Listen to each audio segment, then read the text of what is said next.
दोस्तों नमस्कार। हम लोग इस समय एसएससी जेईई के प्रीवियस पेपर जीएस वाले पार्ट को हल कर रहे हैं। पहला क्वेश्चन दिया है अस्थायी परिसंपत्तियों का मूल्यह्रास उदाहरण है, यानी अस्थायी परिसंपत्तियों का मूल्यह्रास किसका उदाहरण है? तो ये आपका पूंजीगत व्यय का उदाहरण होता है। पूंजीगत व्यय का उदाहरण होता है। आंसर यहाँ पर आपका पूंजीगत व्यय वाला करेक्ट हो जाएगा। अगला कह रहा है निम्नलिखित में से कौन सी एक विशेषता एकाधिकार स्पर्धा में नहीं है? निम्नलिखित में से कौन सी एक ऐसी विशेषता है जो एकाधिकार स्पर्धा में नहीं है? कौन सी नहीं है? तो बाजार में उत्पाद समजातीय होता है, यही वाला आंसर यहाँ पर करेक्ट हो जाएगा। अगला क्वेश्चन दिया है, कह रहा है मुद्रा योजना के अंतर्गत अधिकतम अनुज्ञेय ऋण सीमा कितनी है? मतलब कह रहा है कि मुद्रा योजना के अंतर्गत आप कितना मैक्सिमम लोन ले सकते हैं। ठीक है, तो कितना है? 10 लाख रुपए। कितना है? 10 लाख रुपए है। अगला क्वेश्चन दिया, कह रहा है कि विश्व बैंक द्वारा किए गए देशों के नवीनतम वर्गीकरण के अनुसार भारत वर्तमान में किस श्रेणी से संबंधित है? मतलब समझिए, कह रहा है कि विश्व बैंक ने एक रिपोर्ट जारी किया है जिसमें मतलब जो है पूछ रहा है कि भारत जो है वर्तमान में किस श्रेणी के अंतर्गत आता है। तो भारत जो है निम्न मध्यम आय वाला देश के अंतर्गत आता है। निम्न मध्यम आय वाले देश के अंतर्गत आता है। अगला क्वेश्चन कह रहा है कि 2011 की जनगणना के अनुसार किस राज्य में लिंगानुपात सबसे कम था? तो लिंगानुपात सबसे कम किस राज्य में है? तो हरियाणा में है। ठीक है, हरियाणा आंसर यहाँ पर करेक्ट हो जाएगा। अगला दिया है कि प्रभुसत्ता के बहुलवादी सिद्धांत में निम्नलिखित में से किस पर बल दिया जाता है? प्रभुसत्ता के बहुलवादी सिद्धांत में निम्नलिखित में से किस पर बल दिया जाता है? तो किस पर बल देते हैं? संघ पर बल दिया जाता है। ठीक है, यहाँ पर आंसर संघ वाला करेक्ट हो जाएगा। अगला क्वेश्चन कह रहा है निम्नलिखित में से किस देश में न्यायिक समीक्षा प्रणाली का उद्भव हुआ था? इसी क्वेश्चन को अलग पूछ सकता है कि भारतीय संविधान में न्यायिक समीक्षा किस देश से लिया गया है? तो ये आपका आंसर हो जाएगा यूएसए। ठीक है, क्या हो जाएगा? यूएसए आंसर यहाँ पर आपका करेक्ट हो जाएगा। ठीक है, अगला दिया है कि भारतीय संविधान के किस अनुच्छेद के अंतर्गत जिला योजना समिति का गठन होता है? यानी जिला योजना समिति जो है भारतीय संविधान के किस अनुच्छेद में दिया गया है? तो आर्टिकल 243 जेडी है। ठीक है, आर्टिकल 243 जेडी के अंतर्गत जिला योजना समिति का गठन किया गया है। ठीक है, अगला दिया है कि एक नया राज्य बनाने में संवैधानिक संशोधन के लिए कैसा बहुमत चाहिए? कह रहा है कि एक अगर नया राज्य बनाना हो तो उसके लिए संविधान संशोधन में किस प्रकार का बहुमत चाहिए होता है? तो सिंपल बहुमत चाहिए होता है। साधारण बहुमत से ही क्या बोलते हैं आपका नया राज्य बन जाता है। अगला क्वेश्चन दिया है, कह रहा है कि भारत सरकार का कौन सा अधिकारी सदस्य न होते हुए भी भारतीय संसद की कार्रवाई में भाग लेने का अधिकार रखता है? मतलब समझिए, कह रहा है कि भारत सरकार में कोई एक ऐसा अधिकारी है जो क्या बोलते हैं संसद ना होते हुए भी संसद की कार्यवाही में भाग लेने का अधिकार रखता है। कौन सा है वो? अटॉर्नी जनरल ऑफ इंडिया है। ठीक है, भारत के अटॉर्नी जनरल ऑफ इंडिया है। अगला दिया है, कह रहा है कि स्तूप शब्द गौतम बुद्ध के जीवन की निम्नलिखित किस घटना से संबंधित है? तो स्तूप जो है वो गौतम बुद्ध की मृत्यु, ठीक है, गौतम बुद्ध की मृत्यु से संबंधित घटना को प्रदर्शित करता है। ठीक है, उससे संबंधित है। अगला दिया है कि गुप्त वंश का अंतिम शासक कौन था? तो गुप्त वंश का अंतिम शासक जो है वो विष्णुगुप्त था। कौन था? विष्णुगुप्त गुप्त वंश का अंतिम संस्थापक था। अगर पूछा जाए कि गुप्त वंश का संस्थापक कौन था तो श्रीगुप्त था। ठीक है, अगला क्वेश्चन दिया, कह रहा है गुरु गोविंद सिंह की शिक्षा कहाँ हुई और उन्होंने फारसी कहाँ से सीखी थी? तो गुरु गोविंद सिंह की शिक्षा कहाँ पर हुई थी? आनंदपुर साहिब से हुई। कहाँ हुई थी? आनंदपुर साहिब में हुई थी। अगला दिया है आपका क्वेश्चन, कह रहा है निम्नलिखित में से कौन भारतीय राष्ट्रीय कांग्रेस की अग्रगामी संस्था थी? भारतीय राष्ट्रीय कांग्रेस की अग्रगामी संस्था कौन थी? कौन सा था आपका? इंडियन एसोसिएशन था। कौन था? इंडियन एसोसिएशन भारतीय राष्ट्रीय कांग्रेस की अग्रगामी संस्था हुआ करती थी। अगला दिया, किस गवर्नर जनरल के समय में सिंध का विलय ब्रिटिश राज्य में हुआ था? क्वेश्चन कह रहा है कि किस गवर्नर जनरल के कार्यकाल में सिंध का विलय जो है वो ब्रिटिश साम्राज्य में मिला लिया गया था? तो लॉर्ड एलन बरो के कार्यकाल में था। किसके? लॉर्ड एलन बरो के कार्यकाल में ऐसा हुआ था। अगला दिया कि पृथ्वी की सबसे ऊपरी परत क्रस्ट, जिसको क्रस्ट बोलते हैं, पर उपलब्ध दूसरा सबसे प्रचुर तत्व कौन सा है? समझिए, क्वेश्चन कह रहा है कि पृथ्वी की सबसे ऊपरी परत जिसको क्रस्ट कहते हैं वहां पर दूसरा सबसे प्रचुर तत्व कौन सा है? तो आंसर हो जाएगा सिलिकॉन आपका। ठीक है, सिलिकॉन जो है वो दूसरा सबसे प्रचुर मात्रा में पाया जाने वाला तत्व है। अगला दिया, कह रहा है एक नदी, कह रहा नदी का एक उथला विस्तार जो पैदल या गाड़ी से पार किया जा सकता है उसे क्या कहते हैं? उसे फोर्ड कहते हैं। क्या कहते हैं? उसे फोर्ड कहते हैं। अगला दिया, निम्नलिखित में से कौन सी एक ठंडी एवं शुष्क वायु होती है? निम्नलिखित में से कौन सी एक ठंडी एवं शुष्क वायु है? तो कौन सी होती है? उसको बोरा कहते हैं। ठीक है, क्या कहते हैं? उसको बोरा कहते हैं। अगला दिया कह रहा है कि बिलासपुर स्थित मानव निर्मित जलाशय गोविंद सागर निम्नलिखित में से किस राज्य में स्थित है? तो बिलासपुर में स्थित मानव निर्मित जलाशय गोविंद सागर कहाँ पे पाई जाती है? ये हिमाचल प्रदेश में पाई जाती है। ठीक है, तो हिमाचल प्रदेश राज्य में स्थित है। अगला दिया निम्नलिखित में से कौन सी नदी पूर्व से पश्चिम की ओर नहीं बहती? ठीक है, क्वेश्चन अच्छा है, कह रहा है कि निम्नलिखित में से कौन सी एक ऐसी नदी है जो पूर्व से पश्चिम की ओर नहीं बहती है? तो नर्मदा हो गया, ताप्ती हो गया और माही हो गया, ये तीनों जो है पूर्व से पश्चिम की ओर बहती हैं, जबकि कावेरी जो है वो पश्चिम से पूर्व की ओर बहती है। ठीक है, तो कावेरी यहाँ पर आंसर आपका करेक्ट हो जाएगा। अगला दिया कह रहा है 21 नवंबर 2017 को निम्नलिखित में से किस ऐतिहासिक स्मारक को संघ सरकार ने स्वच्छ भारत आइकॉन के रूप में चयनित किया है? यानी स्वच्छ भारत आइकॉन के रूप में संघ सरकार ने यानी केंद्र सरकार ने किस स्मारक को मतलब जो है माना है, किस चयनित किया है? आपका हो जाएगा यहाँ पर चार मीनार। ठीक है, चार मीनार यानी स्वच्छ भारत आइकॉन के रूप में चार मीनार को संघ सरकार ने क्या किया? चयनित किया है। ठीक, अगला क्वेश्चन कह रहा है हाल ही में की गई घोषणा के अनुसार भारत के प्रथम इलेक्ट्रॉनिक मैन्युफैक्चरिंग क्लस्टर ESC की स्थापना कहाँ पर की जाएगी? तो ये आंध्र प्रदेश में किया जाएगा। कहाँ पर किया जाएगा? आंध्र प्रदेश में किया जाएगा। अगला दिया है लड़कियों की शिक्षा के महत्व के बारे में जागरूकता फैलाने के लिए निम्नलिखित में से बहुस्तरीय वैश्विक अभियान कौन सा है? तो बहुस्तरीय वैश्विक अभियान लड़कियों की शिक्षा के महत्व के बारे में बनाया गया जो अभियान था उसको कहते हैं गर्ल राइजिंग। क्या कहते हैं उसको? गर्ल राइजिंग कहते हैं। अगला दिया ग्रीष्म ओलंपिक 2020 की मेजबानी कौन सा देश करेगा? तो टोक्यो करेगा। ठीक है, टोक्यो जापान की राजधानी है, तो टोक्यो जो है ग्रीष्म ओलंपिक 2020 की मेजबानी करेगा।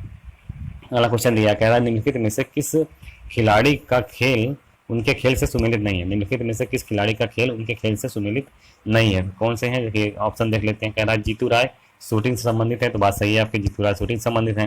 अगला दिया PV सिंधु जो है बैडमिंटन संबंधित है, तो ये भी सही है आपका। तीसरा दिया आपका साक्षी मलिक बॉक्सिंग संबंधित है, ये गलत है आपका, साक्षी मलिक बॉक्सिंग से संबंधित नहीं है। अगला दिया दीपा कर्माकर कौन है? तो दीपा कर्माकर जो है जिम्नास्टिक है, ये भी सही है, यानी तीसरा वाला आंसर यहाँ पर आपका करेक्ट हो जाएगा। अगला दिया कह रहा है कि a better India a better world के किसके द्वारा लिखा गया है? तो a better India a better world जो है इसके लेखक जो है कौन है? तो NR नारायण मूर्ति है। कौन है? NR नारायण मूर्ति जो है a better India a better world के लेखक हैं। ठीक है, अगला दिया कह रहा है कि निम्नलिखित में से किसने अक्टूबर 2017 में रसायन शास्त्र के लिए नोबेल पुरस्कार जीता है? ठीक है, तो अक्टूबर 2017 का नोबेल पुरस्कार वो भी रसायन क्षेत्र में पूछा है, किसने जीता है? पहला दिया है आपका जैक्स डियोबोचेट, दूसरा दिया आपका जोआचिम फ्रैंक, तीसरा आपका दिया रिचर्ड हैंडरसन, चौथा आपका दिया सभी विकल्प सही हैं, यानी ऑल ऑप्शन आर करेक्ट। स्वाभाविक है ऑल ऑप्शन आर करेक्ट हो जाएगा। ठीक है, इन तीनों लोगों को दिया गया है। अगला दिया है अप्रैल 2017 में नरेंद्र मोदी ने समाज सुधारक बासवाना की जयंती पर वचनों में से कितने संस्करण जारी किए हैं? तो कितने वचनों में से कितने संस्करण जारी किए हैं? आपका 23 है। ठीक है, 23 आंसर यहाँ पर करेक्ट हो जाएगा। अगला दिया मई 2017 में भारत ने किस देश के साथ समुद्री सुरक्षा के समझौते पर हस्ताक्षर किए हैं? तो ये मॉरिशस के साथ किए हैं। ठीक है, मॉरिशस यहाँ पर आंसर आपका करेक्ट हो जाएगा। अगला दिया कि भारत का कौन सा पड़ोसी देश समृद्धि को अपने नागरिकों की खुशी के स्तर द्वारा मापता है? ठीक है, भारत का एक ऐसा कौन सा पड़ोसी देश है जो समृद्धि को अपने नागरिकों की खुशी के स्तर द्वारा मापता है? तो कौन है वो भूटान देश है। ठीक है, भूटान देश यहाँ पर आंसर आपका करेक्ट हो जाएगा। अगला दिया किस संचार के प्रकार में डाटा का संचरण एक समय में दोनों दिशाओं में संभव होता है? अच्छा क्वेश्चन है, कह रहा है कि किस संचार के प्रकार में डाटा का संचरण एक समय में दोनों दिशाओं में संभव होता है? तो आपका फुल डुप्लेक्स हो जाएगा। ठीक है, फुल डुप्लेक्स होता है, यहाँ पर आंसर करेक्ट हो जाएगा। अगला दिया कंप्यूटर का वह प्रोग्राम जो असेंबली भाषा को मशीनी भाषा में रूपांतरित करता है उसे क्या कहते हैं? तो कंप्यूटर का वह प्रोग्राम जो असेंबली भाषा को मशीनी भाषा में रूपांतरित करता है उसे असेंबलर कहते हैं। क्या कहते हैं? असेंबलर कहते हैं। असेंबलर वाला यहाँ पर आंसर करेक्ट हो जाएगा। अगला दिया अमलगम मिश्र धातु का आधार धातु कौन सा है? ठीक है, अमलगम मिश्र धातु का आधार धातु कौन सा है?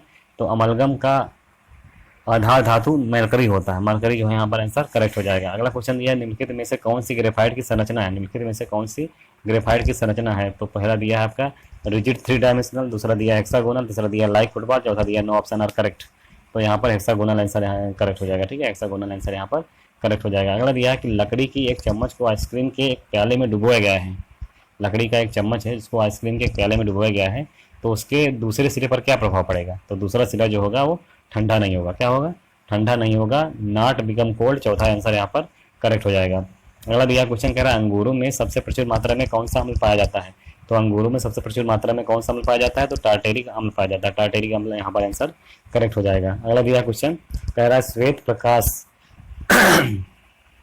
श्वेत प्रकाश का उसके अवयवी वर्णों में विभाजन क्या कहलाता है? श्वेत प्रकाश का उसके अवयवी वर्णों में विभाजन क्या कहलाता है? तो विक्षेपण कहलाता है। ठीक है, डिस्पर्सन कहलाता है। तो विक्षेपण वाला आंसर यहाँ पर करेक्ट हो जाएगा। अगला क्वेश्चन कह रहा है निम्नलिखित में से कौन से कथन सही है? निम्नलिखित में से कौन से कथन सही है? पहला दिया है चुंबकीय क्षेत्र में परिवर्तन से प्रेरित धारा उत्पन्न होती है, तो ये आपका आंसर करेक्ट है। दूसरा दिया है चालक में प्रवाहित धारा चुंबकीय क्षेत्र उत्पन्न करता है, तो ये भी आंसर आपका करेक्ट है। तीसरा दिया कुंडली में संबंधित चुंबकीय क्षेत्र चालक तथा कुंडली के मध्य अपेक्षित गति के कारण हो सकता है, तो तीनों आंसर करेक्ट है। ऑप्शन देख लेते हैं, पहला तीसरा ऑल स्टेटमेंट आर करेक्ट। यहाँ पर आपका ऑल स्टेटमेंट आर करेक्ट वाला आंसर करेक्ट हो जाएगा। अगला दिया कि राकेट में ईंधन के रूप में कौन सी गैस का उपयोग किया जाता है? तो राकेट में ईंधन के रूप में हाइड्रोजन का प्रयोग करते हैं। किसका प्रयोग करते हैं? हाइड्रोजन का प्रयोग किया जाता है। अगला दिया है निम्नलिखित में से सबसे बढ़िया कुचालक कौन सा है? तो चार ऑप्शन दिए गए हैं, मरकरी हो गया, कैडमियम हो गया, जर्मेनियम हो गया, कांच हो गया। इनमें से सबसे बढ़िया कुचालक जो है वो आपका ग्लास होता है, कांच होता है। ठीक है, तो कांच वाला आंसर यहाँ पर करेक्ट हो जाएगा। अगला दिया है गाजर में सबसे प्रचुर मात्रा में कौन सा विटामिन पाया जाता है? तो गाजर में सबसे प्रचुर मात्रा में विटामिन कौन सा पाया जाता है? वो विटामिन ए पाया जाता है। याद रखिए, गाजर में अगर पूछेगा तो विटामिन ए होता है, अगर आंवला या फिर खट्टे पदार्थों में पूछेगा तो विटामिन सी हो जाएगा। ठीक है, अगला क्वेश्चन दिया कह रहा है कि जड़ों के माध्यम से जल के अवशोषण की दर कैसे बढ़ाई जा सकती है? यानी जड़ों के माध्यम से जल के अवशोषण की दर कैसे बढ़ाई जा सकती है? तो यहाँ पर आंसर आपका कौन सा सही हो जाएगा? यहाँ पर आंसर आपका जो है तीसरा वाला सही हो जाएगा। पौधों को पंखे के नीचे रख करके जड़ों के माध्यम से जल के अवशोषण की दर क्या कर सकते हैं? हम बढ़ा सकते हैं। ठीक है, अगला क्वेश्चन देखते हैं। अगला क्वेश्चन कह रहा है बीजाणु उत्पन्न करने वाला एक पादप जीव कौन सा है? बीजाणु उत्पन्न करने वाला एक पादप जीव कौन सा है? तो डबल रोटी की फफूंद जो है वो बीजाणु उत्पन्न करने वाला एक पादप जीव होता है, जिसको ब्रेड मोल्ड भी कहते हैं। क्या कहते हैं उसको? ब्रेड मोल्ड भी कहते हैं। अगला क्वेश्चन दिया कह रहा है पुरुष में पुरुषत्व के लिए कौन सा गुणसूत्री संयोजन उत्तरदायी है? पुरुष में पुरुषत्व के लिए कौन सा गुणसूत्री संयोजन उत्तरदायी होता है? तो ये XY होता है। क्या होता है? XY जो है गुणसूत्र पुरुष में पुरुषत्व के लिए जिम्मेदार होते हैं। अगला दिया है मानव नेत्र किस पर किसी वस्तु का प्रतिबिंब बनाते हैं? मानव नेत्र किस पर किसी वस्तु का प्रतिबिंब बनाते हैं? तो किस पर बनाते हैं? तो रेटिना पर बनाते हैं। किस पर बनाते हैं? रेटिना पर बनाते हैं। अगला क्वेश्चन दिया कह रहा है निम्नलिखित में से कौन सा एक बहुकोशिकीय जीव नहीं है? कह रहा कि चार ऑप्शन दिए गए हैं, इनमें से कौन सा ऐसा है जो बहुकोशिकीय जीव नहीं है? तो पैरामीशियम आपका बहुकोशिकीय जीव नहीं होता है। पैरामीशियम करेक्ट हो जाएगा यहाँ पर। अगला दिया है कैडमियम धातु के प्रदूषण से कौन सा रोग होता है? कैडमियम धातु के प्रदूषण से कौन सा रोग होता है? तो आपका इटाई होता है। क्या होता है? इटाई रोग जो है वो कैडमियम धातु के प्रदूषण से होता है। तो इटाई वाला आंसर यहाँ पर करेक्ट हो जाएगा। अगला दिया है निम्नलिखित में से कौन सी एक जैविक गैस है? निम्नलिखित में से कौन सी एक जैविक गैस है? तो आपका एथिलीन डाइक्लोराइड जो है आपका ये जैविक गैस है। जैविक गैस बोले तो ऑर्गेनिक गैस कहलाती है। ठीक है, अगला दिया है आपका बेसल प्रोटोकॉल निम्नलिखित में से किससे संबंधित है? बेसल प्रोटोकॉल निम्नलिखित में से किससे संबंधित है?